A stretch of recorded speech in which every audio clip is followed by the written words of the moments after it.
Hello everyone, welcome to Chetan Bharat Learning and welcome back to our Mains a Day series in which we discuss one mains related question every day. Now आज जो हम mains related question या mains type question जो हम discuss करने जा रहे हैं वो होगा from the field of economics, right? और जैसा कि आप जानते हो कि हमारे ये जो मेंस अ डे सीरीज है इसमें जो हम मेंस टाइप क्वेश्चन हर रोज डिस्कस करते हैं ना वो करंट अफेयर से रिलेटेड होता है, करंट इवेंट से रिलेटेड होता है ना। आज हमने इकोनॉमिक्स के करंट अफेयर्स किए हैं तो उनसे रिलेटेड एक मुझे मेंस टाइप क्वेश्चन बहुत अच्छा लगा और उसको मैं डिस्कस करना चाहूंगा आपके साथ। So let's read the question पहले केयरफुली, क्योंकि जैसा मैं कहता हूं half the battle is one when you read the question properly. तो क्वेश्चन अच्छे से पढ़ते हैं, उसे डिकोड करते हैं, डिक्रिप्ट करते हैं और फिर देखेंगे हमारे आंसर का स्ट्रक्चर कैसा होना चाहिए ताकि जो हमें नॉलेज मिली है इस क्वेश्चन से रिलेटेड वो बेस्ट पॉसिबल वे से हम प्रेजेंट कर सकें to fetch maximum marks. Alright, so let's take a look at the question. Digital banking units will rapidly enhance financial inclusion and financial service innovation in India. यह statement है। In the light of the above statement, explain what DBUs are and how will they help India achieve its target of financial inclusion. तो basically, हाँ, by the way, 150 words में answer करना है इसे। तो एक तरह से बेसिकली ये आपको क्या बोल रहे हैं? बेसिकली एक तो इन्होंने स्टेटमेंट दे दी कि डिजिटल बैंकिंग यूनिट से हमारे कंट्री में फाइनेंशियल इंक्लूजन बढ़ेगी, फाइनेंशियल इनोवेशन बढ़ेगी, वो तो ठीक है। इसी चीज को ध्यान में रखते हुए हमें बताओ कि डिजिटल बैंकिंग यूनिट्स होते क्या हैं। ठीक है, एक तो you'll explain what digital banking units are and इनके एडवांटेजेस क्या हैं, इनसे हम क्या अचीव करना चाह रहे हैं। तो अगेन ये जो क्वेश्चन आपसे पूछ रहे हैं ये दो पार्ट्स में क्वेश्चन पूछ रहे हैं। एक, व्हाट डीबीयूज आर, है ना, इनकी एक्सप्लेनेशन आपसे मांग रहे हैं। दूसरा, इन डीबीयूज की एडवांटेजेस क्या हैं या इनसे कौन से ऑब्जेक्टिव्स हम अचीव करना चाह रहे हैं।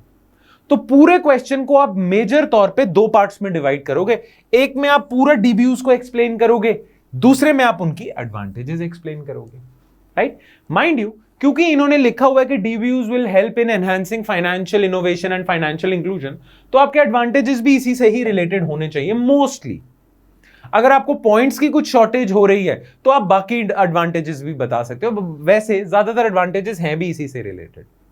खैर, जैसा कि आप जानते हो इस सीरीज में हम कंटेंट इतना डिस्कस नहीं करते जितना स्ट्रक्चर डिस्कस करते हैं, और कोई भी आंसर हम अटेम्प्ट करें उसको हम बेसिकली मोटे मोटे तौर पे तीन पार्ट्स में डिवाइड कर लेते हैं। तो हर आंसर का ना एक बेसिक स्ट्रक्चर होता है, केशव नंदा भारती होता है।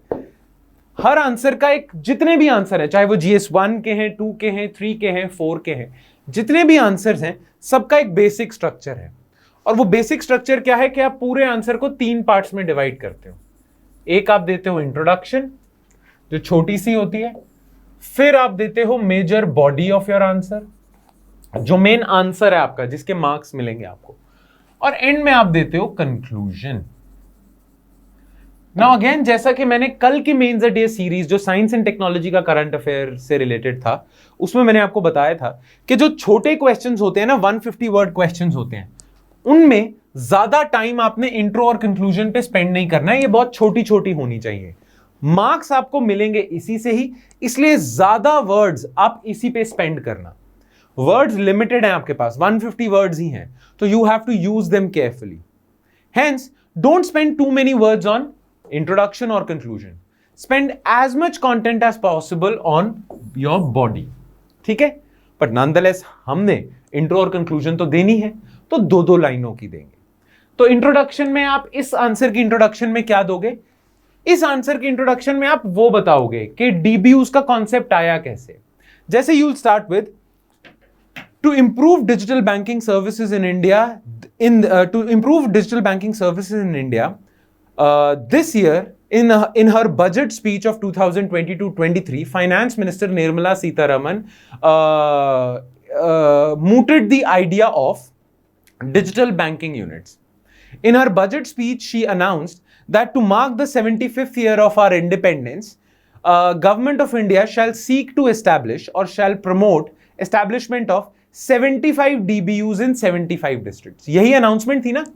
तो डीबीयूज को लेके जो बजट में अनाउंसमेंट हुई है वही आप इंट्रोडक्शन में डाल दो ये एक तरह से इंट्रोड्यूस कर देगा the idea of digital banking units.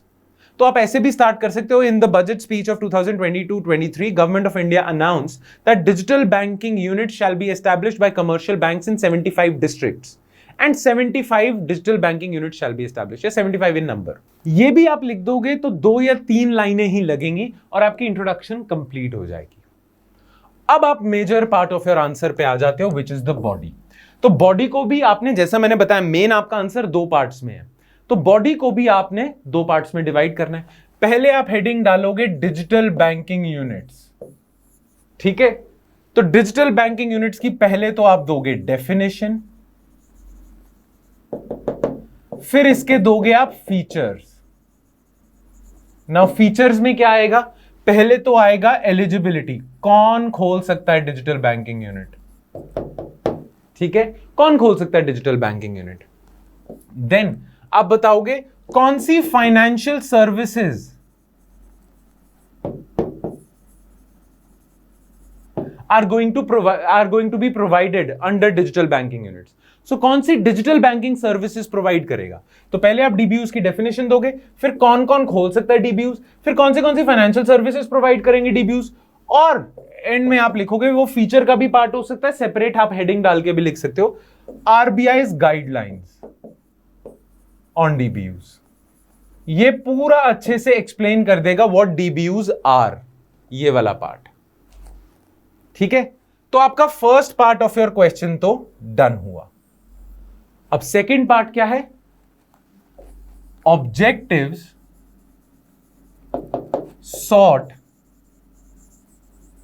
to be achieved through DBUs। ये आप डालोगे हेडिंग और इसके नीचे जो भी एडवांटेजेस हैं डीबीयूज के वो लिस्ट डाउन कर दोगे, 1 2 3 4 5, जितने भी एडवांटेजेस आपको याद है वो सारे लिस्ट डाउन कर दोगे। तो अगर आपने इंट्रोडक्शन जैसे मैंने बताई है वैसे कर दिया, आपने अपनी बॉडी को ऐसे स्ट्रक्चर कर दिया, पहले फर्स्ट पार्ट आंसर करा व्हाट डीबीयूज आर, फिर नेक्स्ट पार्ट आंसर करा what objectives and how will they help India achieve its target of financial inclusion, what objectives we are trying to achieve through DBUs, वो आपने कर दिया, बस आपका answer done. अगर आप यहां भी आंसर छोड़ दोगे कंक्लूजन बिना लिखे तो भी एग्जामिनर आपको काफी मार्क्स देगा, बट फिर भी हम कोई गुंजाइश क्यों छोड़े, तो हम कंक्लूजन में लिख देंगे कि in this day and age digital technologies are being used to provide a whole lot of services to the Indian populace. In the light of this, digital banking is being used to provide extra mile connectivity to digital banking services. Now, Government of India, through its digital banking unit initiative, is trying to reach millions and trying to provide them with financial services so as to enhance financial inclusion through financial innovation. And that's your conclusion. All right? ठीक है। और ये तो मैंने ना बस आपको example दिया, ऐसी आप कंक्लूजन लिख सकते हो। ये ना थोड़ी पॉजिटिव सी कंक्लूजन है, पॉजिटिव नोट पे आंसर हम खत्म कर रहे हैं। आप अपने हिसाब से भी कोई 3-1 लाइनों की कंक्लूजन लिख सकते हो जो एक तरह की वे फॉरवर्डिश है, राइट। एक तरह की पॉजिटिव सी कंक्लूजन है, 3-1 लाइनों की वेग सी पॉजिटिव सी कंक्लूजन, वो आप अपने हिसाब से अपने वर्ड्स में भी लिखोगे। इनफैक्ट मैं आपको एडवाइस करूंगा कि जो मैंने अभी आपको कंक्लूजन बताई है वो ना आप लिखना, आप अपनी ही कोई अच्छी वे फॉरवर्डिश कंक्लूजन लिखना। ऑलराइट, ठीक है। तो इस क्वेश्चन को हमने ऐसे अटेम्प्ट करना है। माइंड यू, कंटेंट इतना इंपॉर्टेंट नहीं है अगर आप बिगिनर हो, अगर आप आंसर राइटिंग की फील्ड में बिगिनर हो तो ध्यान रहे कंटेंट इतना इंपॉर्टेंट नहीं है, क्योंकि कंटेंट तो अभी आपने और सीखना है। 1 साल आप तैयारी कर रहे हो, 1 साल में बहुत कंटेंट आपके दिमाग में आएगा। अभी जो आपने प्रैक्टिस करना है वो करना है स्ट्रक्चर, उस पे काम ज्यादा करो, नॉलेज की प्रेजेंटेशन पे काम ज्यादा करो।